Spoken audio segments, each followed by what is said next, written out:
What up, Gripsters and random YouTubers? Evan here for Grips.com with part 2 of my Sunday warm-up final table hand history review starring Twitch streamer Lex Veldhuis.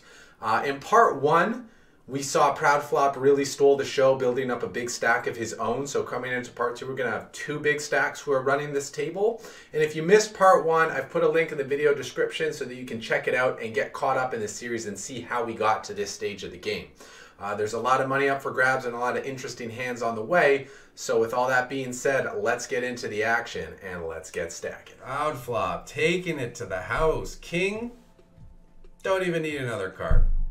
Raise it up. Min re-raises, gotta pile it in here. We've seen Proud Flop is opening so often when it's folded to him. The other players have to be picking up on this. It's impossible to get that. It's not impossible. It's extremely unlikely to get that many hands. And now he just comes in with a limp. Interesting. Very, very playable hand. King 10. Maybe that's got something to do with it. Maybe he'd raise like King 8. And like King Queen. But with a hand that he just wants to get flop with, he limps in. Of course, that limps behind, and Phyllis with queens. What's he got, like 18 blinds? Yeah, I wouldn't be surprised if we just see him stuff it all in here. Every other raise, he's pretty much committed anyway. And it's a solid chip up here. Almost 25%. 20% chip up. You know, we talked about in the MTT video strategy guide that anytime you can chip up 20%, that's a very, very good result. 20% chip up, no showdown. 10% being good, 20% being great, 50% being fantastic. And the best way to increase the chance of it being no showdown is to wager the maximum. Speaking of wagering the maximum, Min re-raise coming in here with 14 blind shove. Gets it through.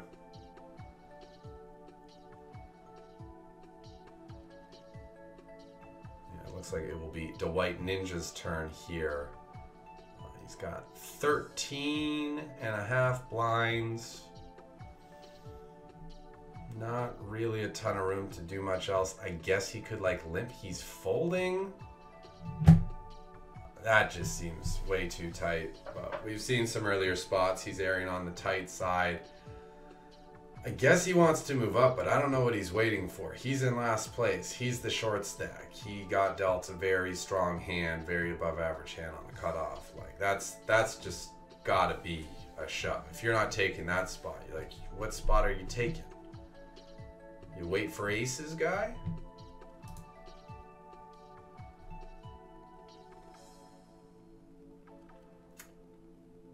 Anyway, we'll see if it works out for him. We'll see how it goes.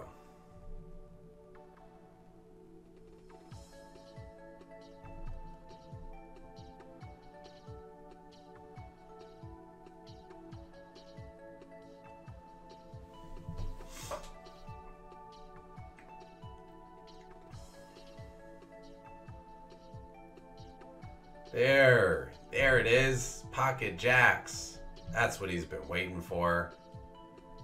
Good luck, White Ninja. Please don't fold this. Please. I know like they're the hardest hand to play in No Limit Hold'em, and there's 4 ways to play them and they're all wrong, but you got the best hand, man. You got 2 jacks. There's only 3 hands in the whole game that beat you. And there's about a 1.5% chance of getting dealt any of them. So even if you got 1, 2, 3, 4, 5 players, there's like a 7.5% chance one of them has it. And if they do, you can get, he calls. He calls. Hoping for a clean flop. But the thing is, even if he gets a clean flop, he's going to get stacked by those hands anyway. And then it's only 2x pot behind, so like hands like ace, queen, 2 overs may still get it in, depending on the price they're getting. So Coutinho flops 2 overs, backdoor nut flush draw, backdoor wheel draw, backdoor Broadway draw, backdoor trip queens draw.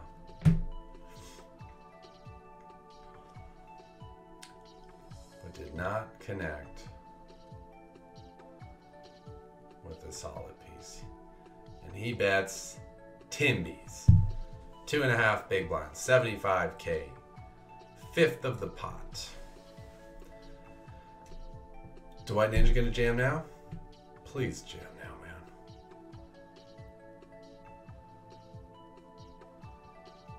Yes. He found that all-in button. Spot he's been waiting for. And now Coutinho getting 2-1. So he needs 33% to call. He probably has like 30% with this hand with the wheel drop. Maybe. You know what? He might actually have had it there. Someone wants to run that on Poker Stove or Equilab. I think he might just have had it there. Doesn't need to call. He obviously doesn't know the cards, but I think with the 2 backdoor straight draws and the backdoor flush draw plus 2 overs, that he might have had the price there. Of course, that limps in here with ace deuce suited. Personally, I'd like to just see a jam here. Protect the equity. Got a very above average hand and 20% chip up potential here. Blind versus blind.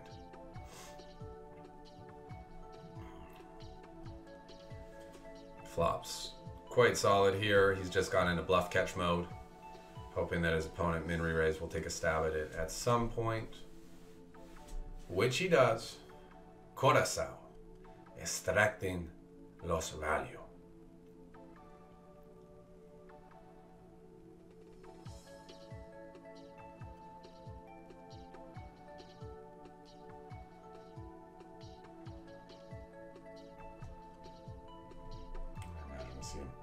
Checking one more time. Minri is going to follow through. Good card to rep. Many draws got there. Many draws completed. And probably would have expected a bet earlier from Corazao if he had a flush draw. The way he's played his hand, I think Corazao has to find the call button. He's getting a decent price here on the river. He's kept his opponent's range as wide as possible.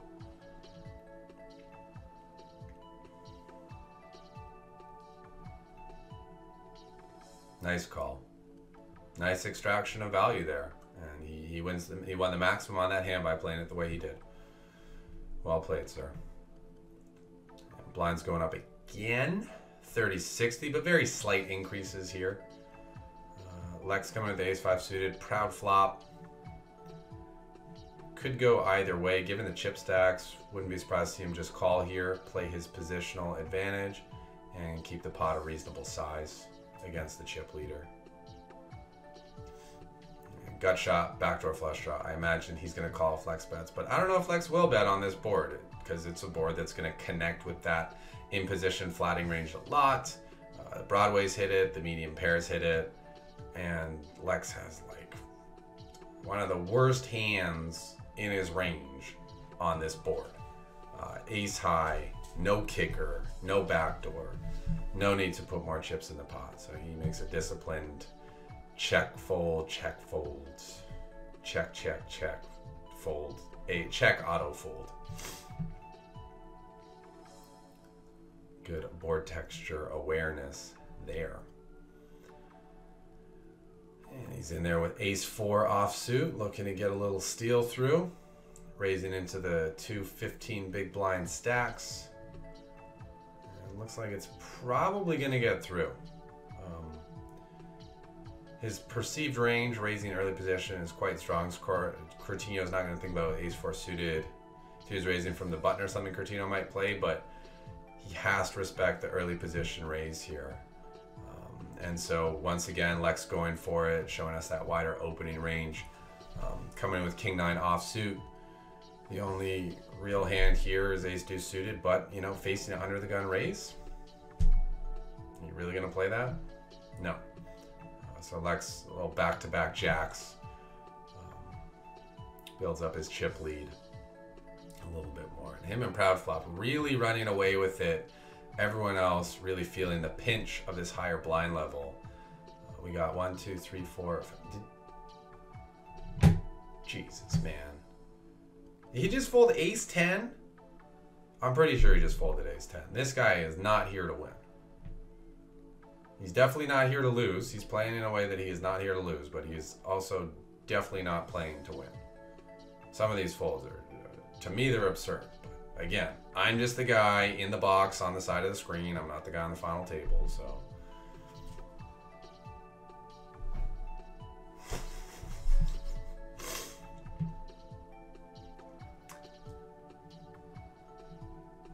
right, Phyllis. Yeah, he's just jamming 14 blinds.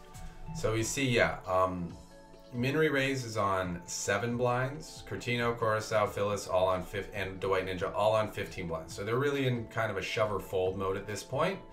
Proud Flop and Lex both have around 50, 60 blinds.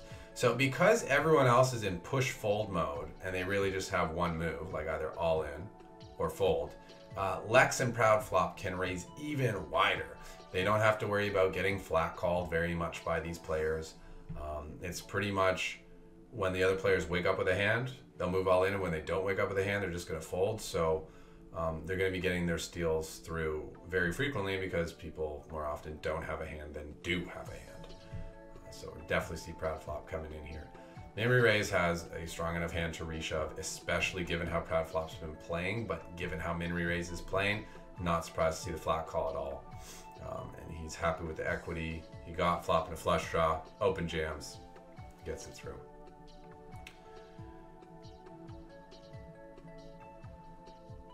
Phyllis opts to not jam here with ace-jack. Very expert play by him, actually.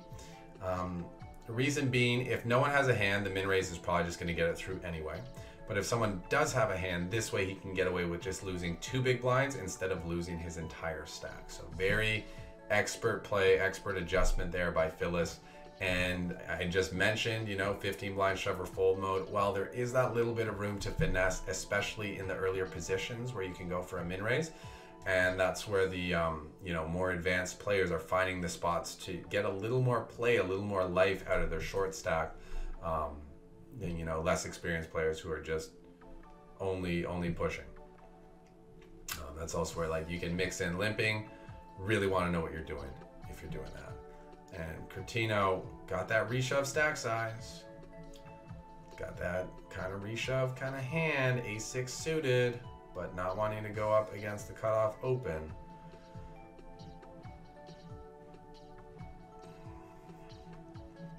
We're seeing it's rather conservative between the short stacks, but that's very understandable with a lot of short play and people wanting to get those pay jumps. They're really being selective. And let's be honest, the difference between a button raise and a cutoff raise, it's like half a range. Right? Buttons opening 50%, cutoffs opening like 25 or 40 and 20. So shoving over a cutoff open is very different than shoving over a button open. I imagine we'll see Lex. He's opening before I even have the chance to say so. Because he knows that guy, he is gamer mode, man. He's got that mouse and he's like,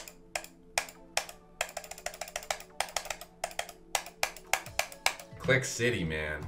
Click City, man. These guys doing their usual tank thing and fold. Tank and fold. Tank and fold. And actually built up those chips. Really built up those chips. And he hasn't even done that much, right? He did the 1 3-bet with ace queen, didn't even get action on, just some steals and like that. You're just building. Proud Flop coming in again. King 9 suited, very legitimate hand. Expect he's probably going to get jammed on by Phyllis.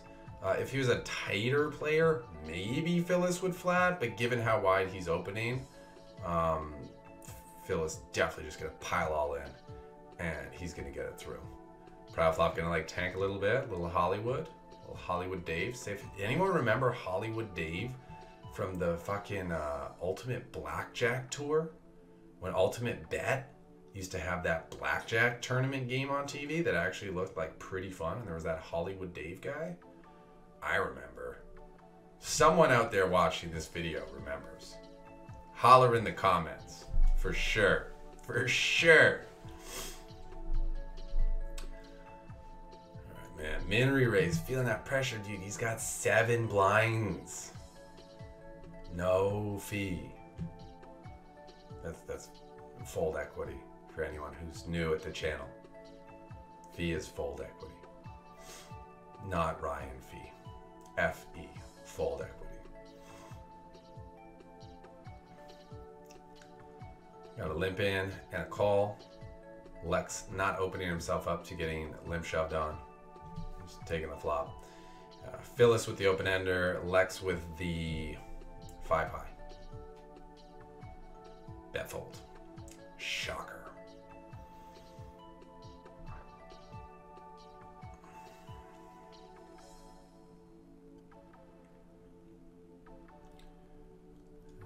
Here, I imagine we'll see another limp in. Ooh, Lex finally decided to raise it up. BVB. Bad timing. Bad timing. Proud flop. Not gonna hit him with the 3-bet because of the stack sizes. Very interesting. Very interesting. How wild is that? He doesn't 3-bet ace, king, blind, versus flat, and then just folds to a c-bet. Because he doesn't want to play a big pot against the big stack. That was very interesting. And I totally understand it. I'm still really surprised by it. But makes sense. Alright, we got 11 big blind push from Curtino with jacks. Lex decides that ace 10 is ahead. It's not. It's behind. Now it's dead. And Curtino is going to double up to 1.5 million. Lex had the chips. Could afford it. I think the question is, what's the worst hand that Curtino's shoving there?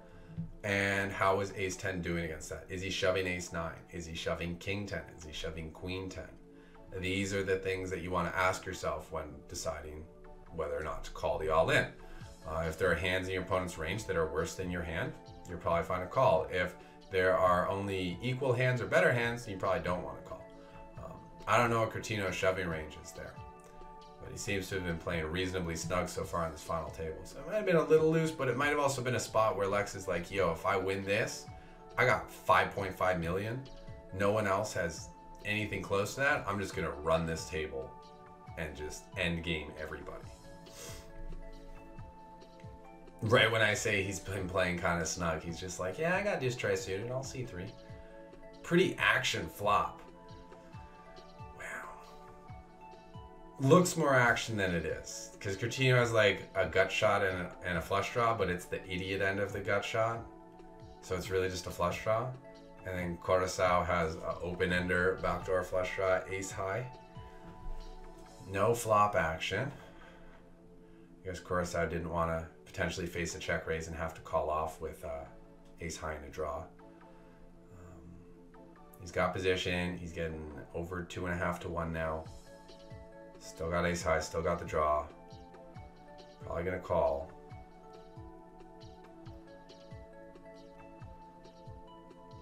Yep. River bricks out. So if you're in Curtino's shoes, do you follow through? What kind of hands are you thinking Coruscant might have there, checking back the flop and calling the turn? Does he have a lot of hands that are gonna fold? Or does he have a lot of pairs that are trying to make it to showdown? But even if he has like a pair of 7s or 6s, can he call like a pot-sized bet? Probably not.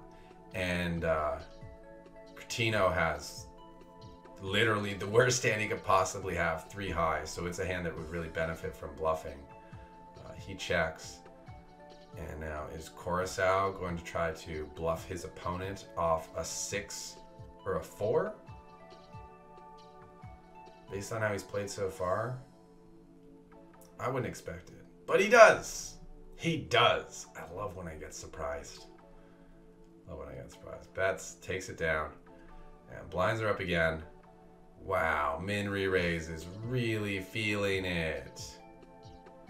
Min re-raise is really feeling it. He's got less than 5 blinds. And Lex is raising it up with 7-5 offsuit. See that? 7-5 offsuit. Why? because he's a maniac. No, it's because he's the chip leader and he was raising on the second shortest stacks blind, and there's a guy who's even shorter. So because min re-raise now has 5 blinds, well 4.5 blinds, he's likely to go out really soon. He's likely to be all in really soon. And when people know someone's about to be all in really soon, and there's, you know, a $2,000 pay jump, they are inclined to play even more tighter. Their ranges get even narrower. And when everyone else's range is getting narrow, if you have the chips, that's time for your range to get wider. That's how the game kind of counterbalances naturally. And so Lex is just getting back in there. Maximum pressure. What are you going to do? You're going to fold. You're going to fold and wait for the other players to get eliminated so you can lock up the money before you battle with the big stack. This is how you got to play final tables and tournaments. You got to respect the structure. It's actually correct strategy for everyone else to play tight and for the chip leader to play crazy.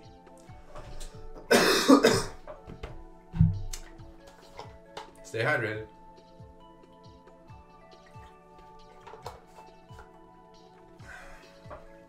It only looks crazy from the outside when you don't like understand it, but as soon as you understand it, it just makes perfect sense. Min re-raise got the fold deck. See, like, why wouldn't you just go all in, man? When you make it 3x, look at the guy's getting great. He's like, wow, I'm getting like 2.5 to 1. How could I fold anything? At least if you make it 280, you know, 300K, he's not seen as good of pot odds. And like, you know, what do you save 1 blind? I don't get it. I don't get it. But, of course, Al gonna get it. Not gonna go after it. He knew he didn't want to race. And I think the White Ninja's, I mean, good fold. You're up against it, but 5 blinds, pair of 3s. Come on, man. Live a little. Get it in there. Curtino, interesting spot. He's got a perfect reshove hand. It's the perfect guy to reshove on, but there's always a but, and it's a big old but.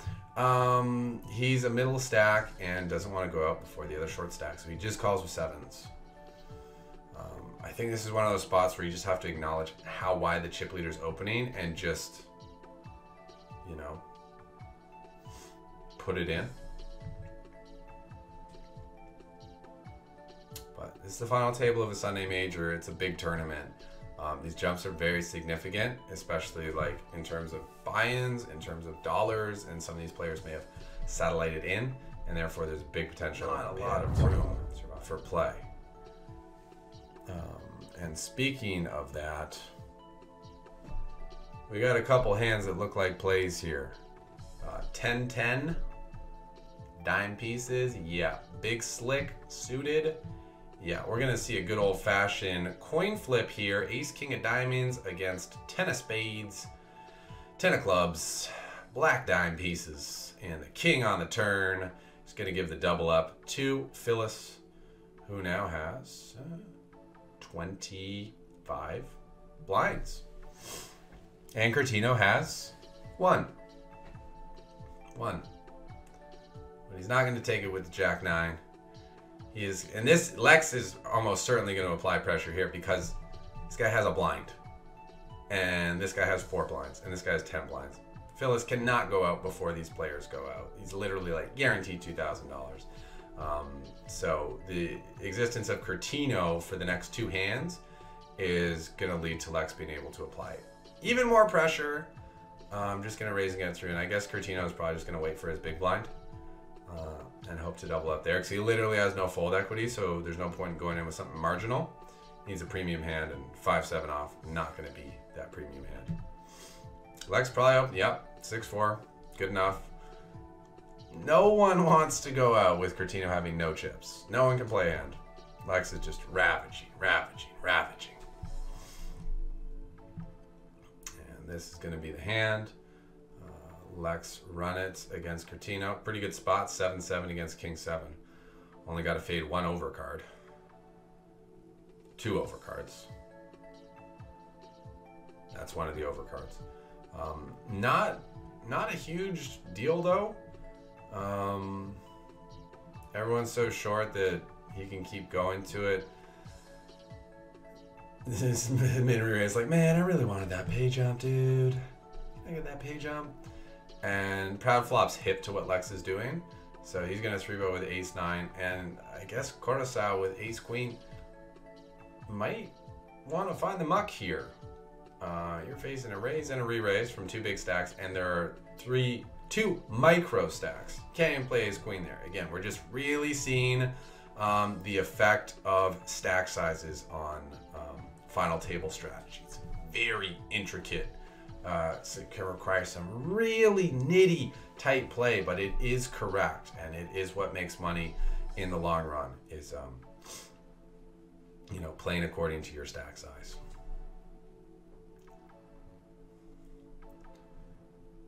There's flop for Phyllis, flopping top pair, backdoor flush draw. Coruscant also on a backdoor royal flush draw.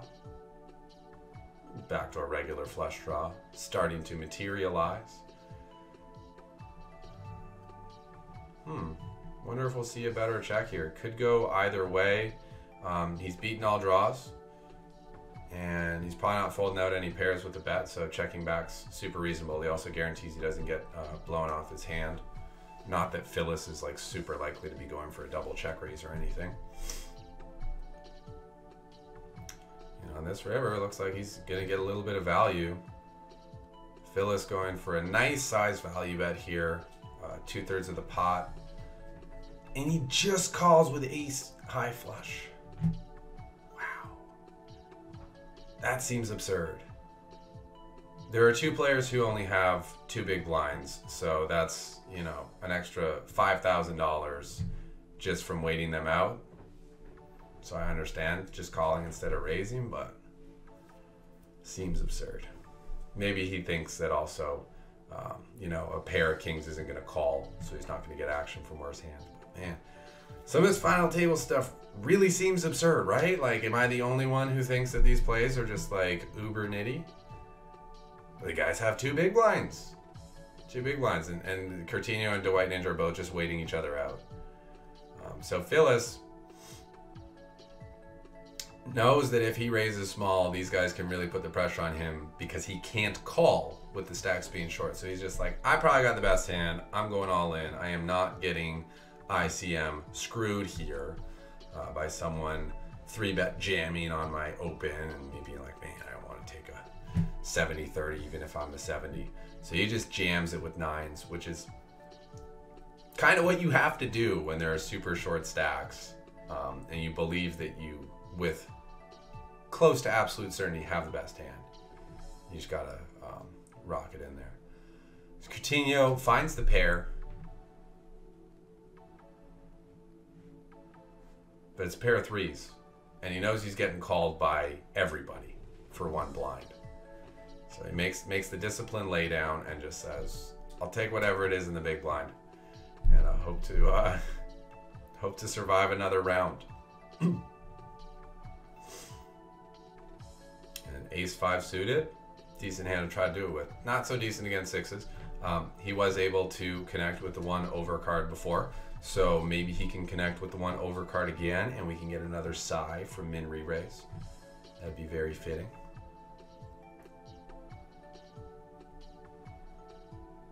$12 to 1 on the call. Would be correct to call with 2-5 offsuit in this spot, even knowing the opponent has 6s. And there it is again. Another 3-outer spike on the turn for Coutinho. And he's now got 3 big blinds. Wow, look at these hands. Everyone's cards are so low. There's no point in raising a steal with any of these hands because Dwight Ninja's priced in. He has to call off. And you're gonna, even though it's only a big blind, you're gonna go all in for a big blind with 3 high, 5 high, 8 high. I mean, Coutinho only has to put in less than 1 blind, so he's getting the price here to get it in, and Dwight Ninja has to call. This is pretty funny. This is pretty funny. And actually, with how tight Dwight Ninja's been playing the whole final table, maybe he'll fold King 9 here. Try to wait out the other players a little bit. Just kidding. That would be absurd. And he's probably thinking that pair of 8s on the flop is pretty absurd. It's going to give Curtino the win and the KO. So for his 7th place finish, the White Ninja has taken home $4,793. We are down to 6 players. Min Rays taking his turn to go all in with ace-5. He and Curtino battling it out with 6 big blinds apiece. Curtino probably going to be getting some action here. He's got 5.5 blinds. Definitely shove with king queen. And Phyllis is going to know that Curtino's shoving any pair here. Doesn't call with 7s. Take note of that. Why would he not call with 7s there? Stack protection reasons? Doesn't want to flip for a third of his stack? Man, really interesting final table stuff here, because versus the shoving range, he's definitely at. Curtino is shoving every pair, suited aces, broadways, all kinds of stuff. Phyllis is like, dude, I'm cool. Tied for 3rd right now. I'll wait till these 2 guys go out before I take any variants. Man, really interesting spots on this final table. Curacao, good reshove hand, but really short stacks. Wouldn't be surprised if he folds here. He takes the lowest of the variances, kind of. Calls. Takes the pot odds. Lex giving himself a really nice price on a c-bet bluff. Less than a third of the pot. Curacao got some backdoor draws, got a pair, but got a very awkward spot out of position against the chip leader. Calls 1, turns the open-ended. So Lex is knowing his opponent has a piece of this board. Isn't sure how strong of a piece, but knows he has a piece. And now, I guess Curacao could go for a block bet, but I don't really see what that accomplishes. I guess he could represent an ace by going with a block bet.